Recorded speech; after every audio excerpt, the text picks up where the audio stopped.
Well, let's have a look then at the way Arsenal took the lead initially. Declan Rice, his 6th goal of the season. It was a well-placed header. And actually, it was a decent assist too from Ben White. Yeah, really good assist. We see it here. He just stands the ball up into a really good area. And what's been, good about Declan Rice in this game in particular, you see him here, just arriving into the box, his timing into the box on occasions in his first 45 minutes has been really good and to perfection. You can see here, Ben White stands a beautiful ball up, and the timing, Martin, for the header was really good. Yeah, I mean, he drifts in there. This is the thing. This is now the next step, isn't it, for Declan, going from a 6 to an 8.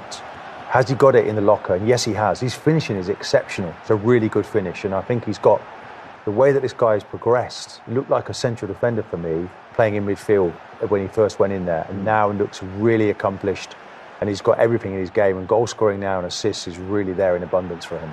Yeah, and he's certainly amongst the goals as far as Arsenal are concerned.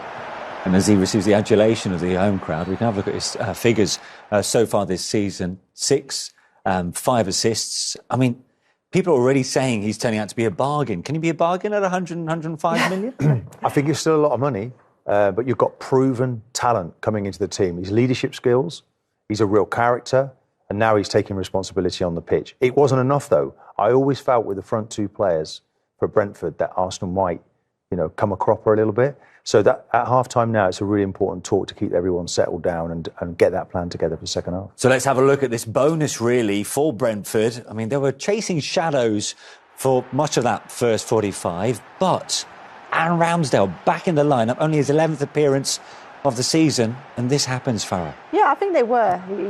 Brentford haven't been at the races, but I think what Brentford have threatened is this.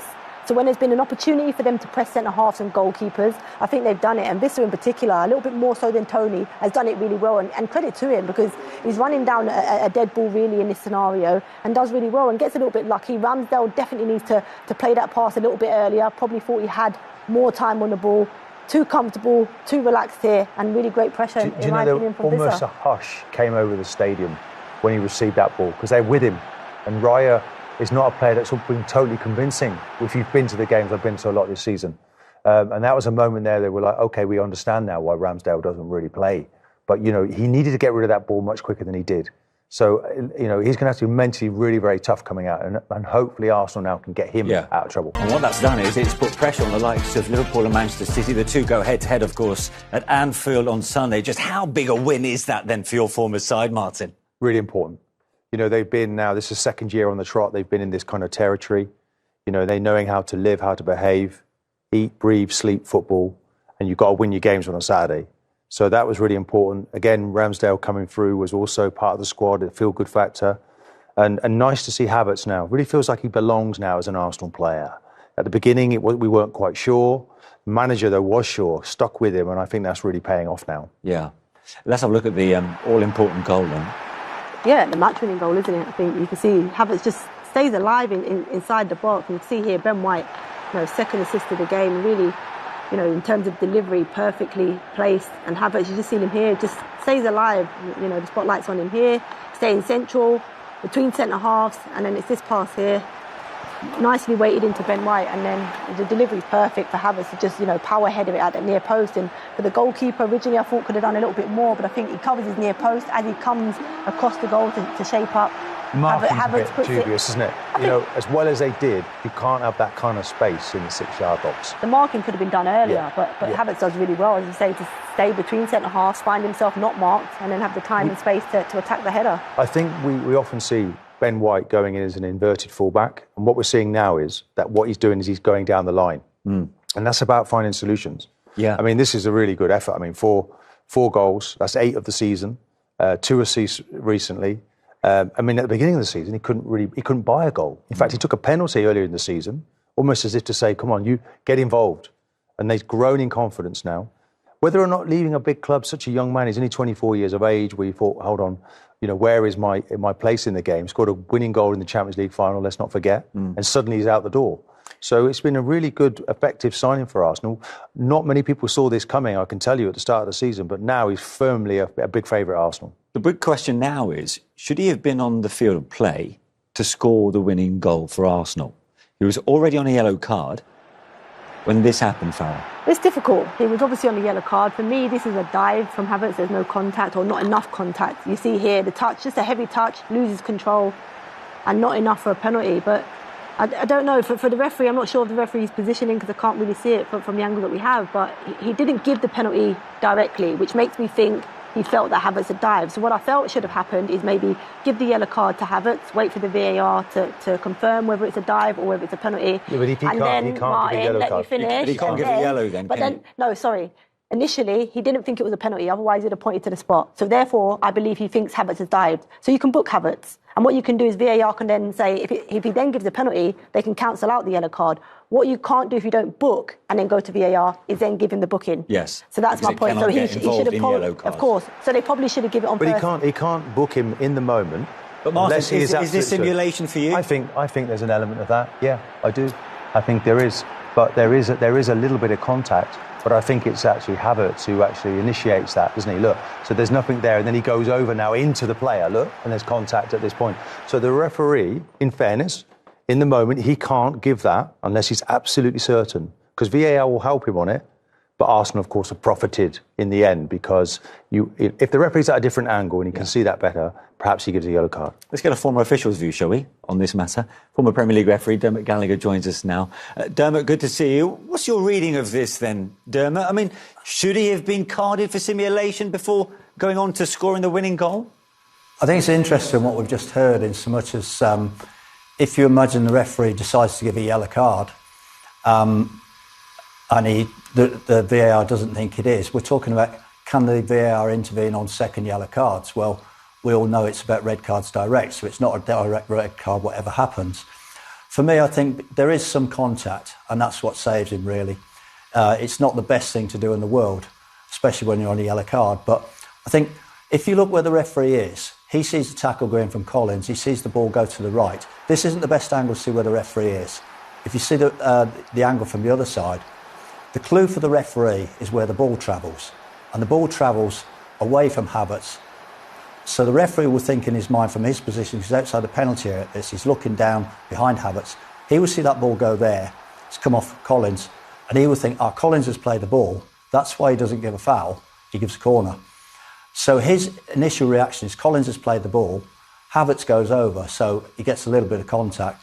So he'll say, no foul, no dive. I think the referee's right, really, because if he goes dive, he's got to be absolutely sure because it's a red card. And if you're going to send somebody off for a dive for a red card, you want one where there's clearly no contact. You want one where there's clearly he's thrown himself to the ground. There's no effort to get the ball. He's not near the ball. I'll tell you what, Brentford defender Vitaly Janelt has been speaking about that incident, and we can hear from him now. Done though, when you consider the injuries that you've encountered and the setbacks that you've had? I think it's quite tough to say. I think we did it well, to be honest. The only thing was a bit disappointing for me. I think Kai Havertz was on the yellow already, and then for me it's a clear dive, so it was a yellow-red. At the end he scored a winner goal. Yeah, we can discuss about this situation, but I think, as you said, we have many setbacks, but we always come back. OK, well, that's what he made of it. Dermot, thanks very much indeed. No doubt both managers will have a view on that, and we'll hopefully be hearing from the likes of Mikel Arteta and Thomas Frank here on Matchday Live before we go off air. But more reaction to come nonetheless, doing the business against Brentford. 2-1 winners to make it 8 straight wins in the Premier League. They're top of the table. It wasn't free-scoring Arsenal, but they got the job done. And I'm delighted to say we can speak to the Gunners match winner, Kai Havertz, who joins us now from North London. Kai, thanks for joining us. Well played today and on the winning goal. I mean, you had to work hard for the points in the end. Yeah, it was a tough game. To play this team is always tough. We knew that before. That's it's going to be a tough challenge for us. But yeah, we believed until the end and turned it around in a very nice way. And yeah, sometimes that feeling is very, very good. How's it feel to be top of the table tonight? Yeah, obviously, I think it doesn't feel that bad. But there's still some games to play, and we just want to focus on ourselves. It's such a tough league, so many games still to play, and we now have another competition to play in, which is going to be also a huge game for us. So we're going to concentrate now on that one, and then focus on the next games and see where this all brings us. Kai, Martin Keown, former player, congratulations to you today. Just want to talk to you about the recent run of form that you're on right now. At the start, there were a few issues scoring goals. Now, though, you're scoring so freely. 4 goals from 4 games, 2 assists. What do you put that down to? Because the manager was really supportive of you when you first came to the club.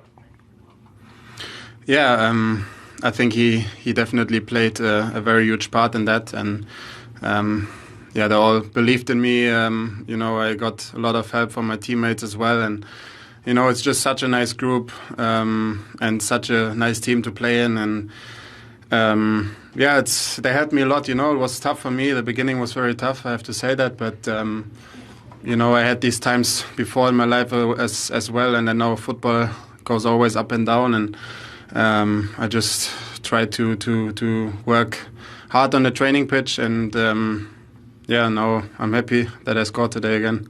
I want to say that you're really important now to the team, and I think you need to embrace that and build on that for the rest of the season, because there's 10 big games to go now in this 3-horse race.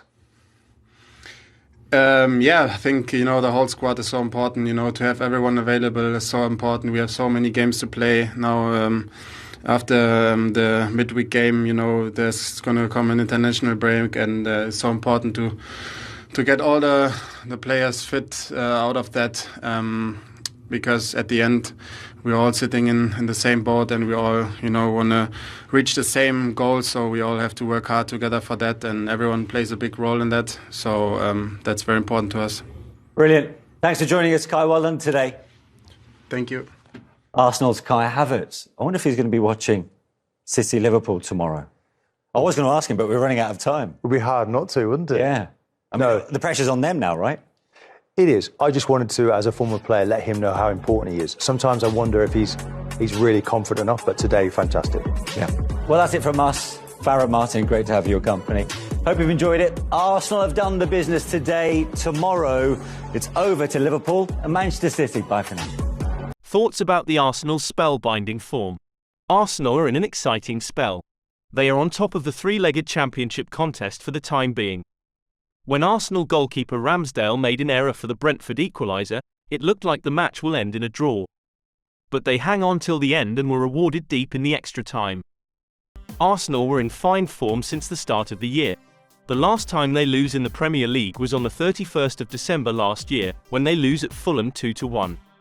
The last 6 games leading to today, they win them all. What is spectacular is not only do they win, they scored loads of goals, 26 in all in these games. 5-0 drubbing at Crystal Palace on the 20th of January was followed by a 2-1 win at Nottingham Forest on the 30th of January. Then the league leaders Liverpool came to Arsenal. They beat them 3-1 on the 4th of February. The 11th of February saw them batter West Ham at their own ground 6-0. Then came Burnley with another drubbing at the ground of 5-0. Newcastle came to Emirates on the 24th of February and they beat them 4-1. Last year, they had a healthy lead and blew it. This year looks very different. Instead of looking to drop out, they seem to gain momentum, blowing teams away with huge scores and beating the league leaders, Liverpool, rather comfortably. They look like a proper candidate for winning the Premier League.